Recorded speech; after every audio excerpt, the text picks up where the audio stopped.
என்னையை மட்டும் கிடையாது, என்னைய மாதிரி எல்லா கஸ்டமரையுமே பொறுமையாக பார்த்தா அவங்களுக்கு தேவையான பொருட்கள் எல்லாத்தையுமே எடுத்து கொடுத்துட்டு அதுக்கப்புறம் தான் ரிட்டன் வந்து நம்மளை அனுப்புகிறாங்க. அதனால் ரொம்ப தரமாக இருக்கும். ஒரு ட்ரேயில் நம்மளுக்கு தேவையான நூல்கண்டெல்லாம் எடுத்துட்டோம் அப்படின்னா அவங்க பார்த்திங்கன்னா ஒரு பெரிய பாக்ஸ் வந்து நம்மளுக்கு கொடுத்துருவாங்க. இப்போ உதாரணத்துக்கு நான் ஒரு 300 நூல்கண்டு எடுத்திருக்கேன் அப்படின்னா அந்த பெரிய பாக்ஸில் பார்த்திங்கன்னா மொத்தம் 100 நூல்கண்டு வந்து அடங்கும். அப்போ 300 நூல்கண்டுக்கு 3 பெரிய பாக்ஸ் வந்து கொடுத்துருவாங்க. 500 நூல்கண்டு எடுத்து 5 பாக்ஸ் வந்து கொடுத்துருவாங்க. பெரிய பாக்ஸ் தான், இந்த மாதிரி சின்ன சின்ன பாக்ஸ்லாம் தரமாட்டாங்க.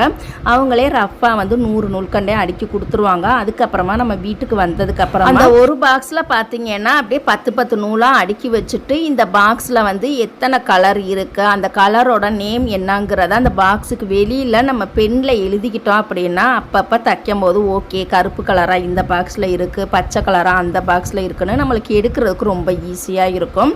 அதனால் ரொம்பவே சூப்பராகவே நம்மளுக்கு வந்து எடுத்து கொடுப்பாங்க. வேறு என்னென்ன கலர் வேணும்னு சொல்லி அவங்களே எடுத்து காமிப்பாங்க. நம்மளுக்கு எடுக்கிறதுக்கு ரொம்ப ஈஸியாக இருக்கும்.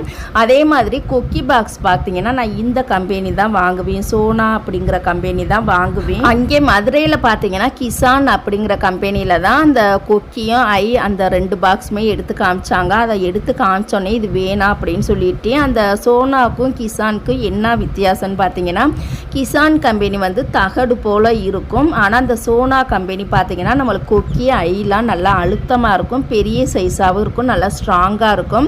அதனால் நான் எப்போதுமே அந்த சோனா கம்பெனி தான் யூஸ் பண்ணுவேன். எனக்கு கரெக்டாக சூப்பராக நல்லா பெஸ்ட்டாகவும் இருக்கும். இப்போ எல்லா மெட்டீரியல்ஸுமே வாங்கி முடிச்சிட்டோம் அப்படின்னா நம்ம பைய வீட்டில் இருந்து கொண்டுட்டு போனாலும் போகலாட்டினாலுமே அந்த கடையிலே அவங்க நம்ம பொருளுக்கு தகுந்த மாதிரி ஒரு கனமான துணிப்பை வந்து கொடுத்துருவாங்க. நம்மளுக்கு ரொம்பவே சேஃப்டியாக இருக்கும். இந்த துணிப்பை பார்த்திங்கன்னா நான் திண்டுக்கல்ல அந்த நூல் வாங்கக்கூடிய கடையில் வந்து கொடுத்துருவாங்க. எல்லா பொருளுமே அழகாக நீட்டாக பக்காவாக அடுக்கி கொடுத்துருவாங்க. ஒருவேளை நீங்கள் திண்டுக்கல்லில் இருக்கீங்க இல்லை திண்டுக்கலுக்கு பக்கத்தில் இருக்கக்கூடிய ஊரில் இருக்கீங்க அப்படின்னா கண்டிப்பாக அந்த கடையில் போய் வாங்குங்க. எல்லா பொருளுமே நல்லா தரமாக சூப்பராக இருக்கும். பொறுமையாக எடுத்து காமிப்பாங்க, அவசரப்படுத்த மாட்டாங்க. கண்டிப்பாக அந்த கடையை போய் நீங்கள் விசிட் பண்ணி பாருங்கள், ரொம்பவே சூப்பராக இருக்கும். அப்புறமா இந்த பைப்பிங் த்ரெட் பார்த்திங்கன்னா ஒரு சில கடையில் 40 ரூபாய்ன்னு விற்கிறாங்க, ஒரு சில கடையில் 30 ரூபாய்ன்னு விற்கிறாங்க. இந்த பைப்பிங் த்ரெட் பார்த்திங்கன்னா ஒரு ரோல் வந்து 30 ரூபாய் தான். இதில் 2 சைஸ் இருக்குது. ஒன்று மெல்லிசான சைஸ் இருக்குது, இன்னொன்று பார்த்திங்கன்னா பெரிய சைஸ் இருக்குது. இந்த மெல்லிசான சைஸ் இப்போ நான் ஸ்க்ரீனில் காமிச்சிருக்கக்கூடிய இந்த சைஸ் வாங்கினா தான் நம்ம நார்மலாக ரவுண்டு நெக் ப்ளவுஸுக்கு யூஸ் ஆகிக்கிறோம்.